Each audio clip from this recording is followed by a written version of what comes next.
Hello student, psychological study channel में एक बार फिर हम आपका स्वागत करते हैं। आज का टॉपिक है एरियाज़ ऑफ डेवलपमेंट, विकास के क्षेत्र। स्टूडेंट्स, अभी कुछ दिनों से कंटिन्यू हम डेवलपमेंटल साइकोलॉजी पे डिफरेंट टॉपिक्स पे वीडियो बनाते चले आ रहे हैं। उसमें आप ही की डिमांड पर मैंने एरियाज़ ऑफ डेवलपमेंट टॉपिक को सेलेक्ट किया है, तो प्लीज़ इसे पूरा देखिएगा, तभी आपका कॉन्सेप्ट क्लियर होगा। और जितने भी टीचिंग्स एग्ज़ाम्स की प्रिपरेशन आप कर रहे हैं, जैसे CTET, UPTET, REET, BTC, B.Ed, DLED, तो जो भी आप यहाँ पर प्रिपरेशन कर रहे हैं, वहाँ पर आपकी एरियाज से रिलेटेड आपकी प्रॉब्लम सॉल्व हो जाएगी। और भी जो भी आपकी प्रॉब्लम हो, आप कमेंट बॉक्स में अप्लाई कर दीजिएगा। मैं नेक्स्ट वीडियो में आपकी प्रॉब्लम को सॉल्व कर दूँगी। तो जो लोग पहली बार इस वीडियो को वॉच कर रहे हैं, प्लीज़ लाइक और सब्सक्राइब ज़रूर करें, साथ ही बेल आइकन भी प्रेस करें, क्योंकि जैसे जैसे वीडियो बनाते जाएंगे आपको नोटिफिकेशन मिलती जाएगी। तो स्टार्ट करते हैं। Areas of development. डेवलपमेंट क्या है? Going from dependency to autonomy. Means आप में जो चेंजेस होती हैं वो प्रोग्रेसिव होती हैं, जो कि सिस्टमैटिक होती हैं। एक कहने का सेंस है कि किसी बच्चे में कंसेप्शन टू डेथ जो भी चेंजेस होती हैं वो प्रोग्रेसिव चेंजेस होती हैं और सिस्टमैटिक होती हैं। ये ग्रोथ क्या है? ग्रोथ एक छोटा सा एस्पेक्ट है जिसे हम फिज़िकल डेवलपमेंट कहेंगे। तो पिछले वीडियो में मैंने इसके डिस्कस किया है, तो आप देख लीजिएगा उसको। यहाँ पर बेसिकली हम चर्चा करेंगे एरियाज़ ऑफ डेवलपमेंट की। तो जब भी हम एरिया की बात करते हैं तो 6 डोमेन को लेकर हम इंटरप्रेट करते हैं, लेकिन हम आपको बता दें कि जो मेनली डोमेन है या एरियाज़ हैं वो 3 हैं: फिज़िकल डेवलपमेंट, शारीरिक विकास, मेंटल डेवलपमेंट, मानसिक विकास, और सोशल डेवलपमेंट यानी सामाजिक विकास। लेकिन जो एग्ज़ाम में क्वेश्चंस आते हैं वो डिफरेंट एरियाज से आपको लगता है कि ये कंफ्यूज हो जाते हो आप लोग को लगता है कि 6 एरियाज़ हैं या 6 डोमेन है। तो आज हम आपका कॉन्सेप्ट क्लियर कर लेते हैं। देखिए, यहाँ पर 6 डोमेन आपको एक्सप्लेन कर रहे हैं, लेकिन है एक्चुअली ये 3 ही डोमेन। जैसे फर्स्ट है फिज़िकल, सेकंड है मेंटल, थर्ड इसमें दिया है लैंग्वेज। ये जो आपका मेंटल डेवलपमेंट है, यही इसी का सब पार्ट है लैंग्वेज डेवलपमेंट, इसलिए कंफ्यूज नहीं होइएगा। मेंटल डेवलपमेंट की बात करते हैं तो वहाँ पर लैंग्वेज डेवलपमेंट अपने आप आ जाएगा। और सोशल डेवलपमेंट की बात करेंगे तो मॉरल और इमोशनल डेवलपमेंट अपने आप आ जाएगा। तो हम इसे 3 डोमेन के थ्रू ही डिस्क्रिमिनेट करेंगे और आगे इसी पर डिस्कस करेंगे। फर्स्ट है फिज़िकल डेवलपमेंट। देखिए, शारीरिक विकास बच्चे का सबसे पहले किया जाना चाहिए, क्योंकि ये सबसे ज़्यादा इम्पॉर्टेंट है। बच्चा जब प्रीनेटल स्टेज में होता है तो सबसे पहले उसका फिज़िकल डेवलपमेंट होता है, बाद में मेंटल डेवलपमेंट। और हम यदि वेट की बात करें तो एक नॉर्मल बच्चे का नॉर्मल वेट जो होता है 2.5 kg टू 4.5 kg होता है। मीन्स जो हेल्दी बच्चा होगा उसका वेट 2.5 kg टू 4.0 kg के बीच में होगा। जैसे जैसे बच्चा बढ़ता है, एज बढ़ती है उसकी, वैसे वैसे उसका फिज़िकल डेवलपमेंट होता है। तो बहुत सारे साइकोलॉजिस्ट मानते हैं कि अगर आपको अपने बच्चे का मेंटल डेवलपमेंट करना है, बहुत अच्छे से कॉग्निटिव डेवलपमेंट करना है या इंटेलिजेंस डेवलप करना है, तो सबसे पहले उस बच्चे की फ़िज़िकल डेवलपमेंट करना चाहिए, क्योंकि एक स्वस्थ शरीर में ही स्वस्थ मस्तिष्क का विकास होता है। तो फिज़िकल डेवलपमेंट में हम एक तरह से एक चीज़ और आपको बता दें, इसमें 2 तरह की स्किल्स होती हैं जो बच्चा डेवलप करता है। मोटर डेवलपमेंट एक इम्पॉर्टेंट पार्ट है। फिज़िकल डेवलपमेंट में मोटर डेवलपमेंट का इम्पॉर्टेंट रोल होता है। और ये मोटर डेवलपमेंट क्या है, इसमें 2 तरह की स्किल्स होती हैं, ग्रास मोटर स्किल्स और फाइन मोटर स्किल्स। आगे हम डिस्कस करेंगे इसके बारे में। पहले कुछ पिक्चर्स शेयर कर दें। ये देखिए, grass motor skills, fine motor skills, ये देख रहे हैं आप। तो फिज़िकल डेवलपमेंट की बात मैंने किया कि ये फिज़िकल डेवलपमेंट बहुत ही इम्पॉर्टेंट रोल प्ले करता है। यहाँ पर हम बात किसकी करते हैं, मोटर डेवलपमेंट की। या मोटर डेवलपमेंट में 2 तरह की स्किल्स होती हैं, ग्रास मोटर स्किल और फाइन मोटर स्किल। ये ग्रास मोटर स्किल क्या है, थोड़ा सा बैक करें पिक्चर हम। देखिए, ग्रास मोटर स्किल्स, यहाँ पर जो बच्चे की बड़ी मसल्स होती हैं उनका यूज़ होता है, उनका डेवलपमेंट होता है। Just like arms, legs activity के रूप में हम कह सकते हैं कि चलना, दौड़ना, डांस करना, ये जो सारा प्रोसेस है वो आपकी ग्रास मोटर स्किल से है। यानी बड़े अंगों का यूज़ करना, बड़े फिजिकल पार्ट ऐसे जो बड़े हों, इसमें बहुत बारीक काम नहीं कराते हैं। दौड़ना, डांस करना, चलना, बैठना, ये सारी स्किल्स जो है आपकी ग्रास मोटर स्किल्स है। बट फाइन मोटर स्किल्स बहुत ही छोटे काम, एक तरह से सूक्ष्म प्रतिक्रिया या सूक्ष्म गतिक कौशल कह सकते हैं इसे, इस तरह के काम होते हैं। जैसे यहाँ देख रहे हैं क्या है, फिंगर के थ्रू वो क्या कर रहा है, वो सुई के थ्रू एक माला बना रहा है। और नीटिंग करना है, राइटिंग करना है, ये सारी चीज़ें क्या हैं, या बैट पकड़कर हाथ से बॉल को मारना है। देखिए, यहाँ एक बच्चा ड्राइंग कर रहा है, कॉन्सेंट्रेट है। तो ये सारी स्किल्स जो है फाइन मोटर स्किल्स, यहाँ सूक्ष्म गतिक कौशल है।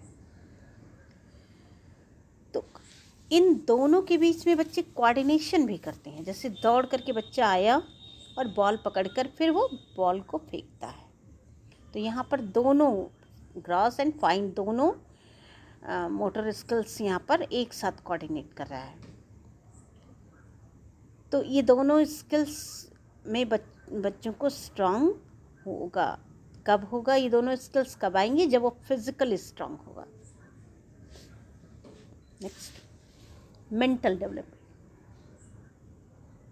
इसे कॉग्निटिव डेवलपमेंट भी कहते हैं या संज्ञानात्मक विकास। इसके सब पार्ट्स हैं language development, thinking and thoughts process. देखिए, बहुत सारे साइकोलॉजिस्ट ने मेंटल डेवलपमेंट के अंतर्गत कॉग्निटिव थ्योरी दी है। अब बात करें हम ब्रेन की, तो एक बच्चे का जन्म के समय उसके ब्रेन का वेट लगभग 350 ग्राम होगा। और जब बच्चा मैच्योर होता है, एडल्टहुड में होता है, तो 1300 ग्राम टू 1400 ग्राम के बीच होता है। जबकि गर्ल्स का जो ब्रेन का वेट होता है वो 40 ग्राम बॉयज़ से ज़्यादा होता है। अब हम बताएंगे कि ब्रेन जो है हमारे टोटल बॉडी का कितने % भाग होता है।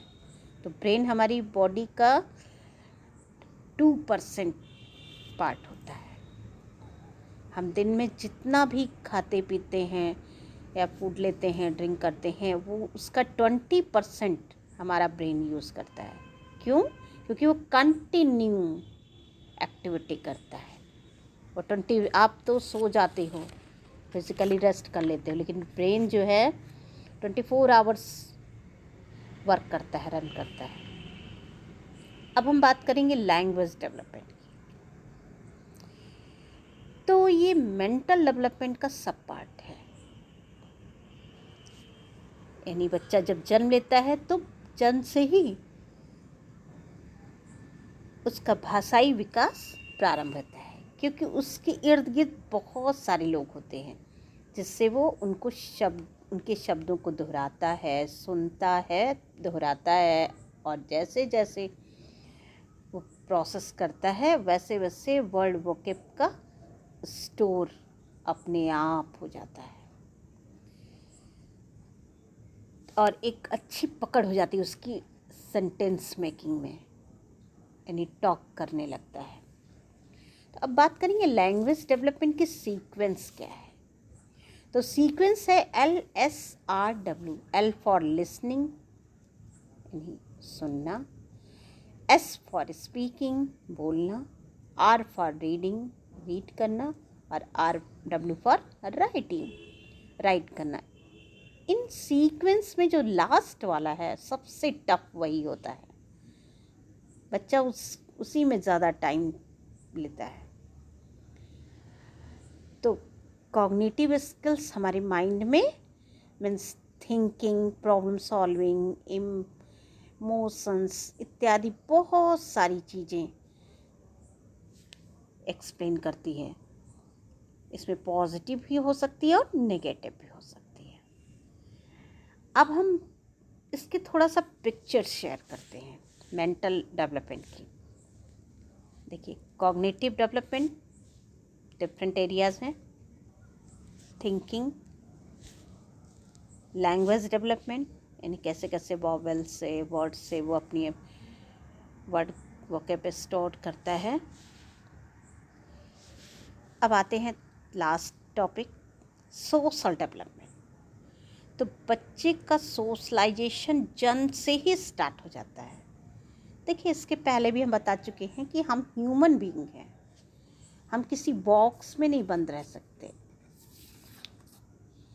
बेसिकली हम बहुत सारे लोगों के बीच में, सोसाइटी के बीच में क्या करते हैं, एडजस्ट करते हैं।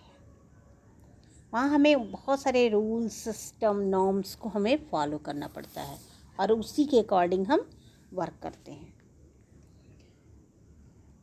जब बच्चा इन्फेंसी स्टेज में होता है, चूँकि बच्चा घर पर होता है, तो सोशल डेवलपमेंट थोड़ा स्लो होगा। बट जैसे जैसे वो बड़ा होता है, चाइल्डहुड में होता है, तो neighbours, friends, circle, schools, social area, बहुत सारे लोगों के संपर्क में आता है, जिससे उसका सोशलाइजेशन फास्ट हो जाता है। नेक्स्ट हम बात करें मॉरल डेवलपमेंट की, तो इसे कैरेक्टर डेवलपमेंट भी कहते हैं।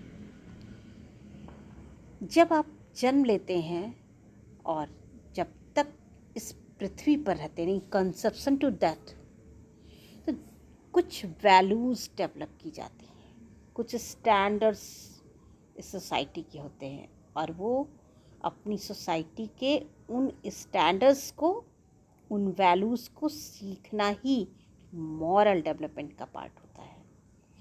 मॉरल डेवलपमेंट पर एक बहुत ही इम्पॉर्टेंट थ्योरी है कोलबर्ग की, पिछले वीडियो में मैंने डिस्कस किया था, आप उसे देख लीजिएगा। अब हम नेक्स्ट पर आते हैं इमोशनल डेवलपमेंट। ये एरिया बच्चों का बहुत ही इम्पॉर्टेंट रोल प्ले करता है, क्योंकि जैसे ही बच्चे का जन्म होता है, वो जन्म से ही अनेकों लोगों के संपर्क में आता है। सबसे पहले तो अपनी माँ के टच में होता है, और बच्चे के इमोशनल डेवलपमेंट पे सबसे इम्पॉर्टेंट रोल प्ले करती है माँ। इसके बाद फैमिली, सोसाइटी इत्यादि का रोल होता है। तो माँ को बच्चों के साथ बहुत ही सिंसियरली बिहेव करना चाहिए, बहुत पनिशमेंट नहीं देनी चाहिए स्टार्टिंग पीरियड में। देखिए, जेबी वॉटसन का नाम आपने सुना होगा। जेबी वॉटसन एक व्यवहारवादी मनोवैज्ञानिक थे। इन्होंने कहा कि बच्चा जब जन्म लेता है तो वो 3 इमोशंस लेकर जन्म लेता है, love, fear and anger. Love यानी प्यार, फियर डर, एंगर यानी क्रोध। मीन्स ज़्यादा से ज़्यादा बच्चे को स्नेह या प्यार देना चाहिए। तो जब बच्चे स्नेह या प्यार पाते हैं तो एग्रेसिव नेचर के नहीं होंगे, और वो धीरे धीरे आपके साथ एडजस्ट होना शुरू हो जाएंगे। तो इसके पिक्चर्स भी हम शेयर कर दें आपको। सोशल डेवलपमेंट, देखिए मॉरल डेवलपमेंट,